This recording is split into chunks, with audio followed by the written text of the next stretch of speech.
Sometimes I wonder if his heart is in it. So much like your father. The fondness in her face. It's like she wants to see Anakin again. Yeah. Seeing that in that creepy CGI face, there's an affection there of an old friend lost. You know, for a minute, I forgot about that. Yeah. That's... Now, are you getting some, like, romantic vibes from Luke here? Like, yeah. teacher. The way she looked at him, she was like, there's a lot about your father I miss. May the Force be with you. And when will we see Ahsoka again? Sooner, later, eventually, because there's money to be made. That's right. Get that money, honey. Welcome back to New Rockstars. While we wait for Obi-Wan Kenobi to premiere, production for Ahsoka is currently underway, setting up Star Wars Celebration at the end of May that will likely drop major reveals about Obi-Wan and Ahsoka, as well as Andor, Mandalorian Season 3, maybe even Star Wars movies being a thing again. But across all of these titles is certain to be a live-action reunion between Ahsoka and Anakin Skywalker, with Rosario Dawson and Hayden Christensen sharing the screen together. What's that gonna look like? And will we have to wait for the Ahsoka series to revisit those Clone Wars era flashbacks? Or could we see Ahsoka again as soon as Kenobi? This is Wookieeleaks. It's our weekly reaction to the latest in Star Wars. I'm here with Tommy Bechtold. Tommy, how you doing? Baby, so good. The Force is strong with me this week. The Force is powerful with me this week. Celebration at the end of May. Can't come soon enough. I don't know if I'm going. Sometimes I go, sometimes I don't. It's probably sold out. Where is it this year? Anaheim, Chicago? I believe it's Anaheim. I may be wrong. Anaheim, nice. I went to it in London once, and let me tell you, it was a lot of fun. It was crazy. I got to see Anthony Daniels, Carrie Fisher. Wow. Mark Hamill was there. It was unbelievable. But that's really cool. I hope this year's celebration will give us much cause to celebrate on this show, because it'll be littered with news. Juicy news items. I'm super pumped, honestly, for this. Like, maybe we'll finally get some information about when Rogue Squadron is dropping. Giancarlo Esposito, while promoting Better Call Saul this week, said that we might even see Mandalorian Season 3 this summer, which would be crazy because Bad Batch is coming in August. So when this summer would we see it? Maybe he means like a trailer this summer. I guess we'll find out. Or maybe he's wrong. He doesn't know. He's not in the editing booth for that show. He's got a dozen projects he's working on. I mean, he might be. He's a really talented person. He is. Who am I to say? This guy could be. He's like, and cut here, and cut there. Yeah, yes. Export now. Oh, we rendered the wrong file. He just refers to every editor as Mr. White in a really menacing tone. All right, Mr. White, do exactly as I tell you. And while we're in Erik and Tommy's We're Actually Human Beings corner here, I just want to thank everyone in the Bay Area for coming to see my first improv show in like 2 years at Endgame's Improv at Stageworks Theater in the Mission. That was so kind of you. I did not think we would get that big of a turnout, but you guys showed up in full force and were so sweet afterwards. It was such a pleasure meeting all of you. By the way, I think my first show is going to be May 14th. That's a Saturday at 9 p.m. First show with the new cast called, for here, censored, Your Effed Up Relationship. It's kind of like their marquee show. I'm so excited to be joining that group. I think you will all love it. Well, they're lucky to have you, Erik.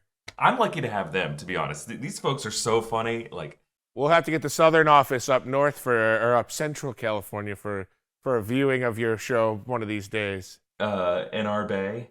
Yes. We're gonna go to the Bay. We own the Bay. No one owns the Bay. Maybe Elon does, but he's spending his money on Twitter. So he owns Twitter now, yeah. He owns Twitter, yeah. Anyway, let's dive into Ahsoka. So Ahsoka Tano has shared many moments with her former master over the years throughout the Clone Wars, locking sabers with him as Darth Vader during the Rebels era, as we saw in one of the best episodes of that series. But today, we're going to talk about where we will see Ahsoka in live action next. What new elements of her relationship with Anakin will be revealed throughout these upcoming titles. Before we get into that, though, time is running out to grab yourself the Moon Knight latest obsession shirt from New Rockstars. It's called Tomb of the Moon God, And buying it not only directly supports us here at New Rockstars, but it also unlocks the ability to get a special shout out in our weekly Inside Marvel after shows for Moon Knight. So you gotta get it before it sells out over at newrockstarsmerch.com. All right, Tommy, our big Ahsoka question this week. What is it? You know what? I'm going to go throwback. Every once in a while, a question comes along on this show that makes me go back to the Book of Boba Fett. And I like to just frame it under those questions, the way we used to ask that. So I'm going to ask you today, Erik, when the Fett will we see Ahsoka and Anakin together in live action? Great question, Tommy. And I love how we asked what the Fett when like the biggest implication episodes of that didn't really have anything to do with Boba Fett, but no, we're going to ask it because we don't care. That's right. It's fun to ask it that way. It's fun to say, and it's fun to hear. And it's fun to it feels naughty, but it's not. Well, Obi-Wan Kenobi's first 2 episodes are dropping on May 27th, and with Hayden Christensen returning to play Darth Vader on the series, we have wondered why they're bringing back the actor to play the character in the era when he's almost always seen in his mask, unless the Kenobi series will flashback to Anakin's Clone Wars days, the time when he spent many of those days with Ahsoka Tano. Now, we know for sure that Rosario Dawson and Hayden Christensen will appear in at least one Star Wars series together because production for Ahsoka is scheduled to really kick into gear this month. There are reports that Peter Ramsey is going to be directing one of these episodes, and they've started to announce the cast. I don't think this has been officially confirmed, but it sounds like we're going to have, along with Rosario Dawson, a cast that also includes Mary Elizabeth Winstead, Hayden Christensen reprising his role as Anakin Skywalker on the Ahsoka series, Natasha Leo Bordizzo as Sabine Wren, and Ukrainian actress Ivana Sakno, and then Ray Stevenson, who's reportedly playing the villain. Now, you may remember, Ray Stevenson voiced Gar Saxon on Rebels and in Clone Wars, Gar Saxon being the Mandalorian commander of Maul's Shadow Collective, later served as the governor of Mandalore during the Empire reign and sort of the Emperor's hand. Now, Gar Saxon died in the year 2 BBY, a duel with Sabine Wren on Cronus. That character died, but Stevenson could play him in Flashback, or he could play his brother, Tiber Saxon, who came back in the next season of Rebels, or he could play in the way that, like, Jon Favreau voiced Pre Vizsla as well as Paz Vizsla. Stevenson could play one of the descendants. So, like, everyone in House Saxon is voiced by this actor. I guess we'll see. I mean, it just as easily could just flash back to the Clone Wars era. It would just be interesting because they've also said that this show is going to be in the Mandalorian timeline, which be, years, decades, maybe in some case after. It would just be like, 15 years or so after the Rebels era, but still, that also poses like this weirdness for Rosario Dawson if she's going to be playing like her younger self, or if they'll bring in a younger actor to play her. But at the time of the end of the Clone Wars, and certainly during the Rebels era, she was already an adult, so it'd just be like an adult who's like 15 years younger than Rosario Dawson is. So it would she's pretty ageless, so I don't... Right. She's pretty ageless. She looks well younger than her years, and especially if they have her in her Tugreta headpiece, like they could certainly get away with it, I think. Now, actually, a few months back, a rumored production listing came out with a plot summary for Ahsoka. It said it's a Star Wars spinoff series set within the timeline of The Mandalorian, so they said that. They say Ahsoka Tano is a Tugreta female who was the Padawan learner to Anakin Skywalker and a hero of the Clone Wars. Alongside Anakin, she grew from headstrong student into a mature leader, but her destiny laid along a different path in the Jedi. Ahsoka is on the hunt for the evil Grand Admiral Thrawn in the hope that it will help her locate the missing Ezra Bridger, the young Jedi that disappeared with Thrawn many years ago. And they say that Season 3 of The Mandalorian wraps March 23rd, 2022. Now, that was back before, they didn't know when exactly they were going to start shooting. Now, it sounds like Thrawn is going to be the villain of this series. So I don't know if Ray Stevenson is going to be playing Thrawn. I think he's just going to be playing, a member of House Saxon, maybe someone who serves Thrawn is what that means. And they haven't announced yet who Thrawn is going to be played by. Although, who knows? Like, Lucasfilm loves to reuse voice actors and cast them in different roles. It's just in this case, I don't know if, a lot of people are pushing that they wanted to see Lars Mikkelsen do Thrawn. A lot of people push for Benedict Cumberbatch. I think he'd be a great Thrawn. I don't need to see him as major roles in multiple things, right? Spread the love. Spread the love. Now, if we have to wait for Ahsoka to reunite with Anakin in the Ahsoka series, then it's probably going to be a Clone Wars flashback, since obviously in the Mandalorian timeline, after the Galactic Civil War, Darth Vader's dead. But if Rosario Dawson shows up in Kenobi, we actually have some other options, because one could just be also a Clone Wars flashback, but another could be a moment maybe in which Ahsoka and Vader either cross paths or nearly come to crossing paths during the same time as Obi-Wan Kenobi's looking after Luke, which would be the era in Ahsoka's history where she was a Fulcrum agent in the, for the Rebels, where she was sharing some intel. We learned about the way this started in the Ahsoka novel, and it explores her journey from the end of the Clone Wars to when she reappears in Rebels, how at Bail Organa's bequest she adopts that role as the rebel agent, the spy, Fulcrum, sending this coded intel to the separated and scattered rebel factions. But around the time of Kenobi and 9 BBY, that would be about 4 years before Ahsoka reappears in the animated series Rebels, and we don't know a ton about where Ahsoka was exactly during those years. So there is kind of this gap period where they can fill it in with more stories if they want to. Now, the season 2 finale of Rebels shows Vader reuniting with Ahsoka on Malachor. That was when Ezra and Kanan and Ahsoka were ended up in this Inquisitor trap, and they run into Maul. It's such a crazy 2-part episode, but I love it. They end up having to steal this holocron from the Sith Temple. Vader runs back into Ahsoka. It's such a dramatic moment. Now, this is before we saw Clone Wars Season 7. So we didn't know how they were going to wrap up their story. We just knew that, they had Clone Wars Season 5 that ended with, Ahsoka parting ways with the Jedi Temple. And then you had these Season 6 episodes that were kind of these unfinished arcs that didn't really explore what happened to Ahsoka after that. So this was the next moment. We were so excited to see these two again.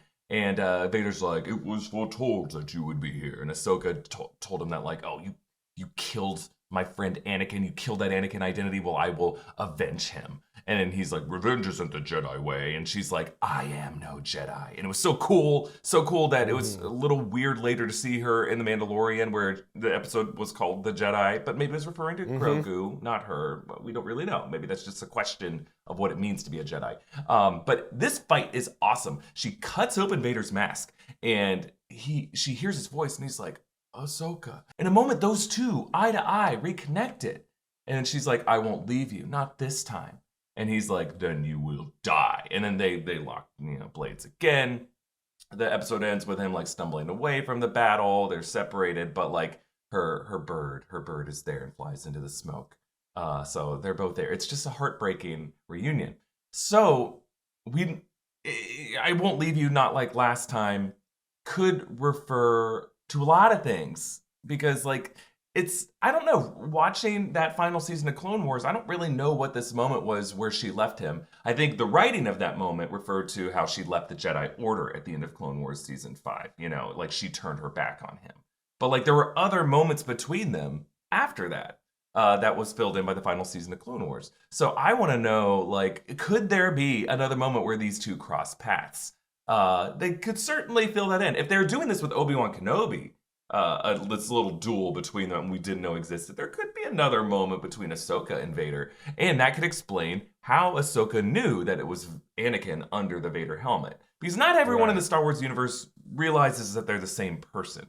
A lot of people think that Anakin Skywalker died. Is actually dead. Yeah. Right. So for Ahsoka to know that, now you could say through the Force, through her connections with Bail Organa and Yoda, there's all kinds of ways that she could know this. But I think there's just a little moment where you could see that realization. It'd be a fun thing to explore in live action.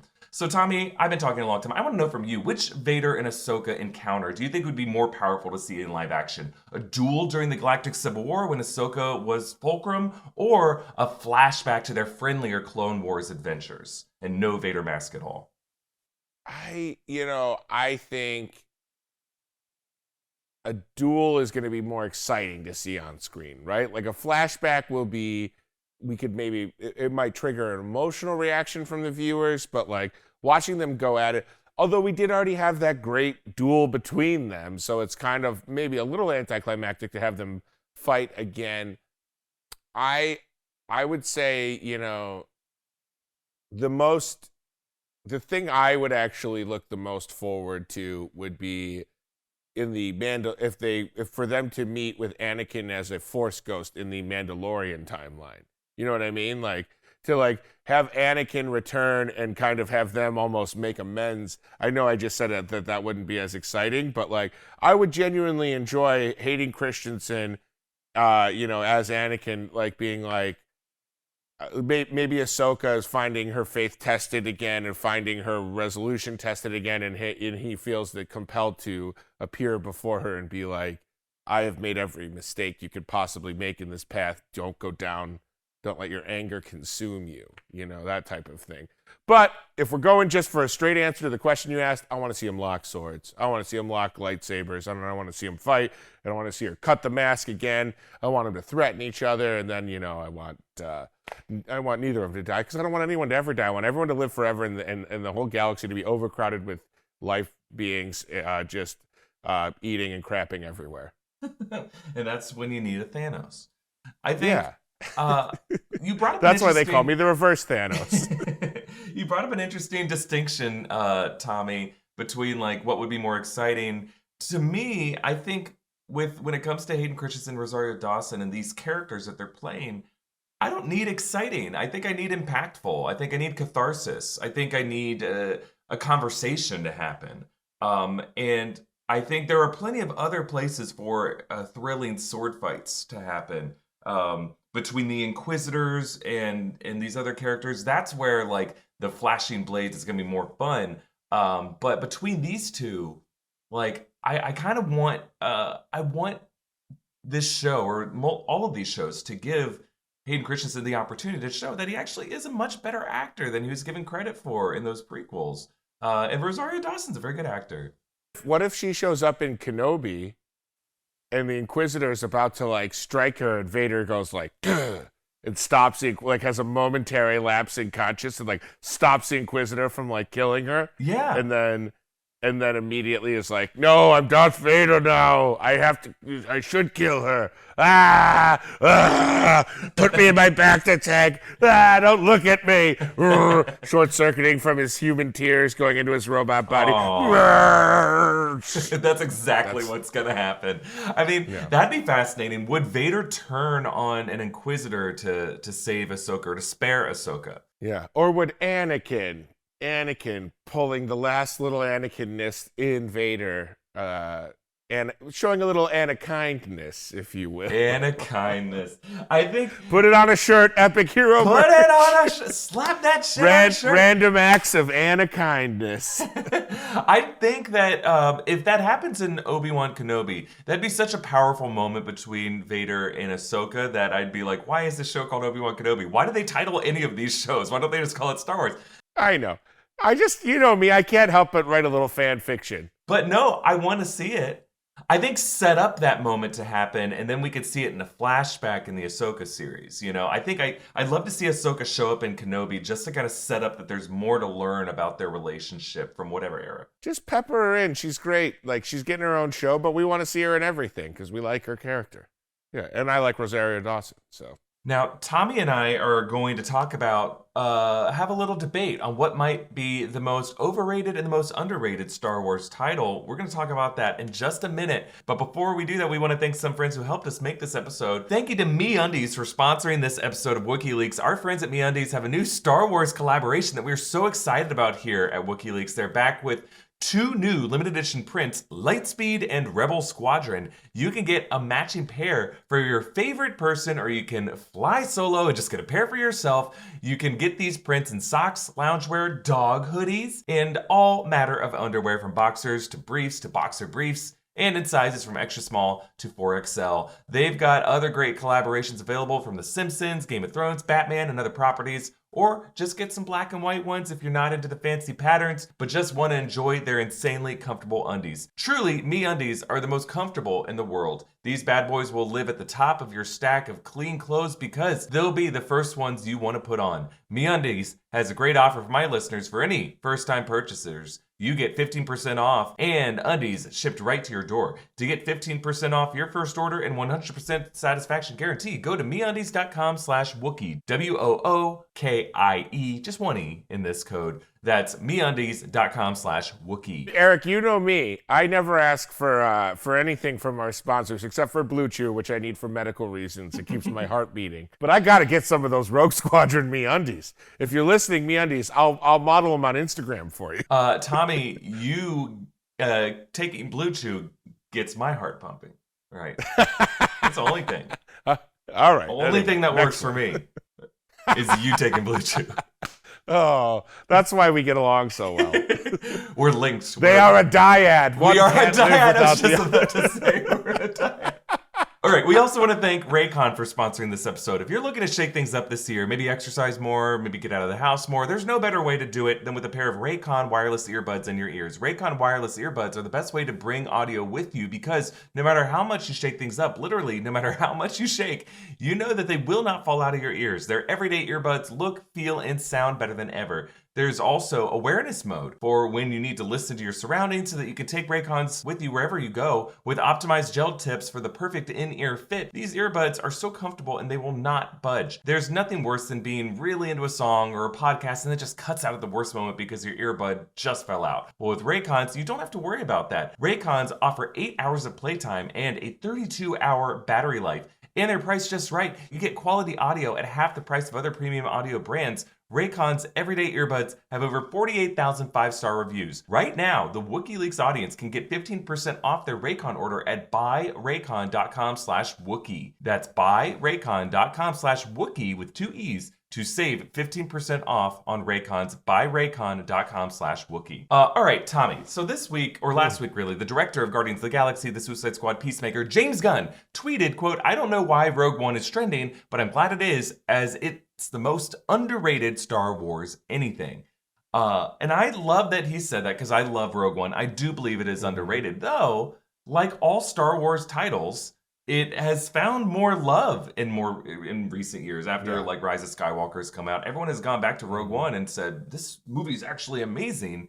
So I don't know if it is truly underrated anymore, but from James Gunn's point of view, it certainly is. And I think to a lot of people's point of view, it might be the most underrated. But I wanted us to talk about this, Tommy. I want us to make a case for what we think is the most underrated and the most overrated Star Wars title. You want to go first?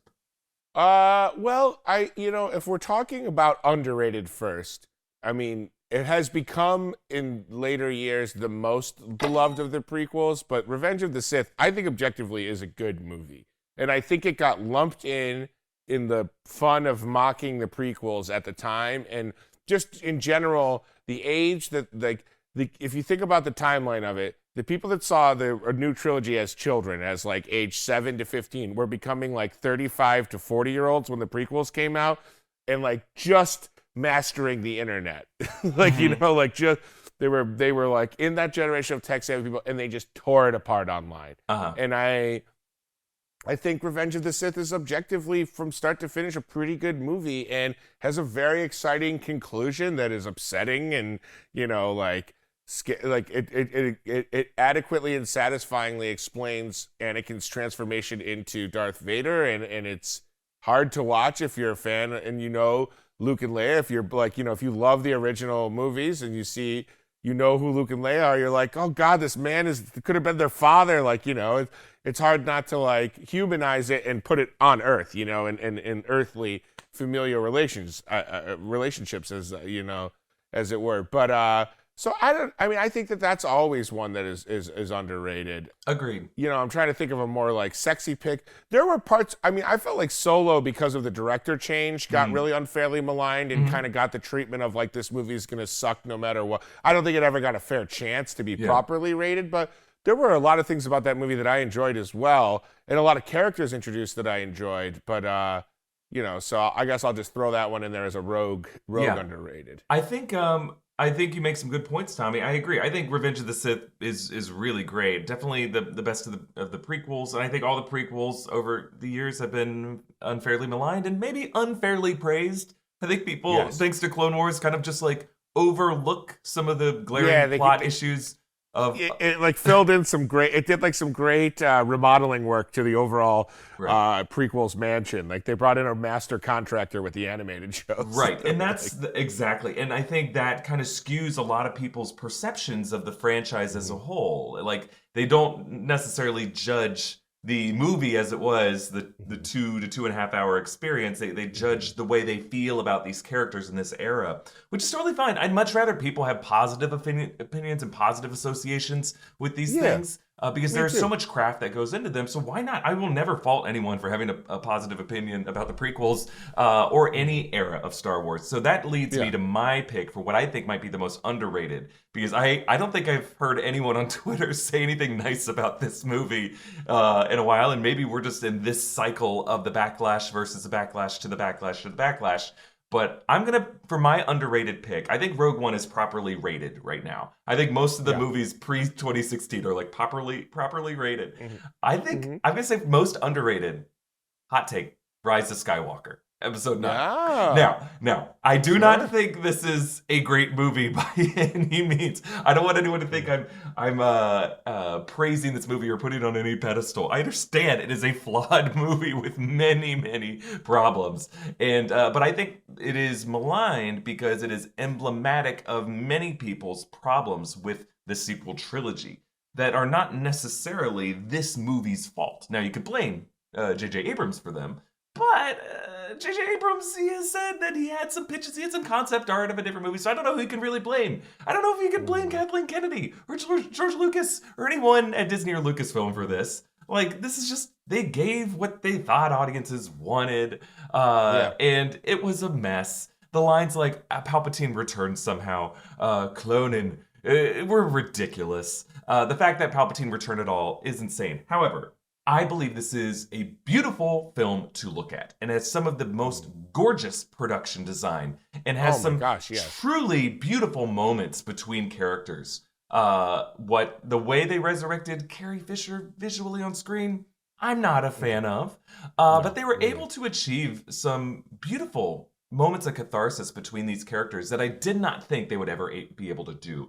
Exegol is one of my favorite Star Wars locations. The Sith Temple looks terrifying. The way they made Palpatine look in that movie was chilling. And I think a lot of people were like, well, it's Star Wars. They're always going to look pretty. But that's not a big deal. It's like, it is a big deal when a movie looks beautiful. It is a big deal. My God, that's you know like how hard assuming, it is to do that? That's like assuming if you never clean your house and it's a $3 million, California McMansion, if you never clean it, never tend the garden, well, it's a $3 million house. It's always going to look awesome. It's like, no, you have to work on it to make it look good still. Right. Like, so I know it's a flawed movie. I just think people say that there's nothing good about that movie, and I think people just pile all their hate on it, and I just don't agree with that. I think there's a lot of craft that went into it. I can go on all of those journeys with you and agree. The only thing that was unforgivable for me, and I'm so glad that it happened, but I'm so mad at the way they executed it, was like, Chewie was on another transporter. Yeah, super dumb. That was super dumb. No, he wasn't. I agree. That was dumb. Sense. I mean, the Goonies lining up with the dagger on the coastline, stupid. Yeah. Like, there's a lot of dumb shit in that movie. But I think it's not like a 0% Rotten Tomatoes movie. And then everyone treats it as if it's like the worst Star Wars movie that we need to erase from existence. I just think that's insane. I don't think it is that bad. I agree. All the weird whiny boy fan petitions to like redo the new trilogy. I'm like, no, there's no need to do that. Those movies exist, and there are certainly things that you and I both are like, wow, I wish they would have done the other thing. But it's not like I watched them and was like, my eyes. Mm-hmm. Oh God, I'm no longer interested in being in the entertainment industry after seeing that. It's like, no. There's things I disagree with, and there are things that I genuinely enjoyed, and they are beautiful. She does a backflip over a TIE fighter at one point. Like, come on. I mean, that was cool. Awesome. I thought that looked sick. I love that. Me too. That's what I'm saying. Like, those are the visuals that I'm like, that's awesome. I don't care if it's like a little bit, ham-fisted or whatever. Like, that's fine for me. And you know what? They brought Lando. I think part of being a fan of something is accepting when episodes and installments of movies come out that were not good in your eyes. If you're a Simpsons fan, you have to readily admit that after all these years, 33 years on the air, there are some clunkers of Simpsons episodes. That doesn't take away from the amazing ones. There are whole seasons of The Simpsons that are kind of like, this season they kind of got on a weird agenda and like whatever. And it's like, that doesn't make, I know it's apples and oranges, but like, it doesn't make the show holistically a bad thing or like. Right, it doesn't ruin the, exactly. So let's move on to what it's going to be, more controversial takes here. What we think might be overrated Star Wars titles. I think as time goes on, and this is kind of maybe a direct contradiction to what we had just said, I think Force Awakens to me has become one of the most overrated because when it came out, all of the hype, all of everybody coming back, and all of the returning familiar faces, and what we were going to get, and even what was promised in that movie, or at least set up in that movie, not being delivered on in any way, and like South Park did a great job of kind of calling out the fact that it's basically they just remade A New Hope, and I don't think that that's necessarily fair or true, but there certainly are some close parallels. A poor, kind of just scavenger trying to get off of their home planet for something greater in the galaxy, obviously. But I think that might have been intentional, it might have been I'm sure it was intentional. Like, oh, we're closing a loop, or we're there's supposed to be bookends. But I just think as time goes on, even though I love watching that movie in terms of the fanfare and like how people were like, Star Wars is back, baby. It's a joyride from start to finish. I watch it and I'm like, it's great. I still like it, but it's not maybe the masterpiece that I acted like on December 15th, 17 or whatever year it was that it came out. It's maybe not as great as I thought. I think over time that one the rating has gone down for me. Yes, and I 100% agree with you, Tommy. I think this movie, the stuff that Rise of Skywalker was blamed for really should be blamed on The Force Awakens, I think. And the fact that we all loved it coming out, I just think now in the years since The Force Awakens, the Star Wars fan base has come to understand that this is not what they thought it was. So in my opinion, at least, it's now started to be properly rated. Like most people, a lot of people are now like starting to chip away at its perfection, which it was not perfect. For me, I think, look, my Star Wars fandom starts with the original trilogy, so for me, it will those three films will always be at the top of my ranking, which I know a lot of you guys asked my ranking. It constantly shifts, as does my opinion of what is currently being overrated or underrated. So if you ask me this question next year, I'll have a completely different opinion, I'm sure. Yeah. But we should make a note to do this again. We should check in regularly. What is Twitter currently? Are they wrong or right about certain titles? But I think like people revere and hold up the original trilogy on a pedestal for all things, and they judge every new era and every new series to the feeling of all three of those films. So much of The Mandalorian was steeped in the exact feeling of the world building of Return of the Jedi, of Episode 6. I will always have A New Hope and Empire Strikes Back as like my number 1 and number 2. They go back and forth in my ranking. But usually I will always group Return of the Jedi as like number 3. And I still feel that way. I still just love so many of the choices made for that film.